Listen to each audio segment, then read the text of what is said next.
నమస్తే everyone, welcome to our channel అండి. ఈ వీడియోలోని చైన్స్ వేయడం అలాగే డబుల్ క్రోచెట్స్ వేయడం చూద్దాము. చైన్స్ వేయడం అలాగే హాఫ్ డబుల్ క్రోచెట్స్ వేయడం లాస్ట్ వీడియోలో చెప్పాను, అందుకే ఇక్కడ చైన్స్ వేయడం కాస్త ఫాస్ట్ ఫార్వర్డ్ చేసేస్తున్నాను. ముందుగా ఇలా నాట్ వేసి నీడిల్ మీద ఊల్ వేసి ఇలా లాగాలన్నమాట. చైన్స్ ఫార్మ్ అవుతాయి. చాలా ఈజీ చైన్ స్టిచెస్ అనేవి క్రోచెట్స్లోని బేసిక్స్లోకి వస్తాయన్నమాట. ఇది కానీ ప్రాక్టీస్ చేస్తే మిగతావి కూడా ఈజీగా వచ్చేస్తాయి.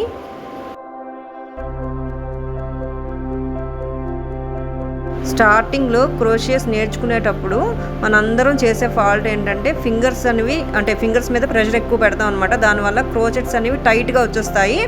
అది ప్రాక్టీస్ మీద వస్తుందన్నమాట. కాస్త లూజ్గా వేయాలి క్రోచెట్స్ ఎప్పుడైనా సరే. స్టార్టింగ్ నేర్చుకునేటప్పుడు ఇలాగా నీడిల్ లాగుతున్నప్పుడు టైట్గా పట్టుకొని ఇలాగ బలవంతంగా లాగుతాం అనమాట. క్రోచెట్స్ అనేవి టైట్గా వచ్చేస్తాయి. నీడిల్ మీద ప్రెషర్ ఎక్కువ పెట్టకూడదు. క్రోషే చేసేటప్పుడు ప్రాక్టీస్ మీద వస్తుందన్నమాట. మరీ టైట్గా రాకూడదు, అలాగని మరీ లూజ్గా కూడా రాకూడదు. కాస్త లూజ్గానే చేయాలి క్రోచెట్స్ చేసేటప్పుడు. అప్పుడే అల్లిక అనేది అందంగా వస్తుందన్నమాట. ఇప్పుడు డబుల్ క్రోచెట్స్ చూద్దాము. ఫస్ట్ 2 చైన్స్ వదిలేయాలి. థర్డ్ చైన్ నుంచి డబుల్ క్రోచెట్ వేయాలన్నమాట. ఇలాగా డబుల్ క్రోచెట్స్కి ఇలా 2 లూప్స్ నుంచి నీడిల్ అనేది పైకి తీయాలి. నీడిల్ మీద థ్రెడ్ వేసిన తర్వాత ఇలాగా ఊల్ వేసిన తర్వాత.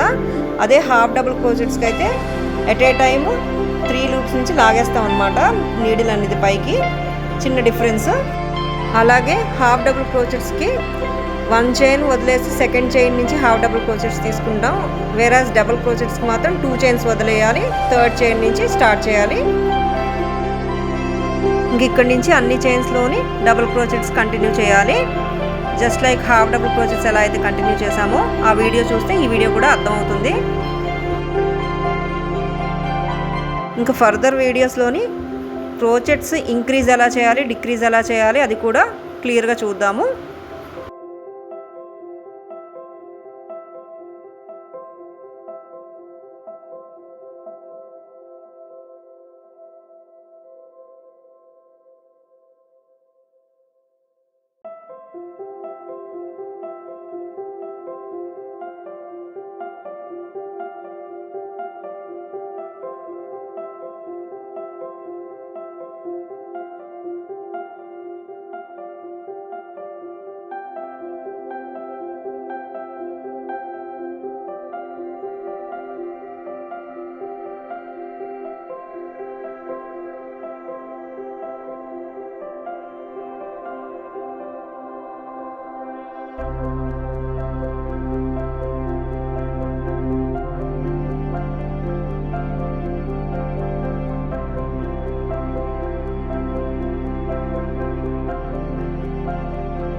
వీడియోస్ చూస్తూ నేర్చుకోవచ్చు అనమాట. చాలా ఈజీగా వచ్చేస్తుంది.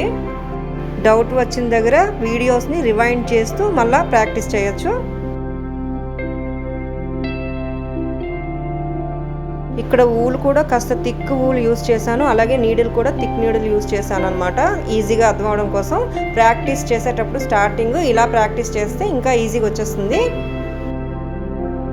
మిగతా సబ్జెక్ట్స్ లాగే క్రోషియస్లో కూడా అడ్వాన్స్గా వెళ్ళే కొద్దీ స్టెప్ బై స్టెప్ మిగతా డిజైన్స్ కూడా తెలుస్తాయి అనమాట. Heavy designs. కాకపోతే ఇవి బేసిక్స్. మనం టాయ్స్ క్రియేట్ చేయడానికి ఈ మాత్రం తెలిస్తే చాలు.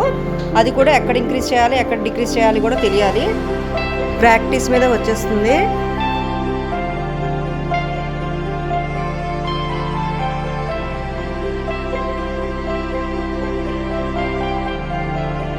సో ఇదన్నమాట డబుల్ క్రోచెట్స్. ఈ అల్లిక కూడా చాలా బాగుంటుంది. కొన్ని ప్రాజెక్ట్స్కి ఇది కూడా వాడుతుంటారు. ఇలాంటి మరిన్ని వీడియోస్ కోసం చూస్తూనే ఉండండి మన ఛానల్ని. Thanks for watching and stay tuned.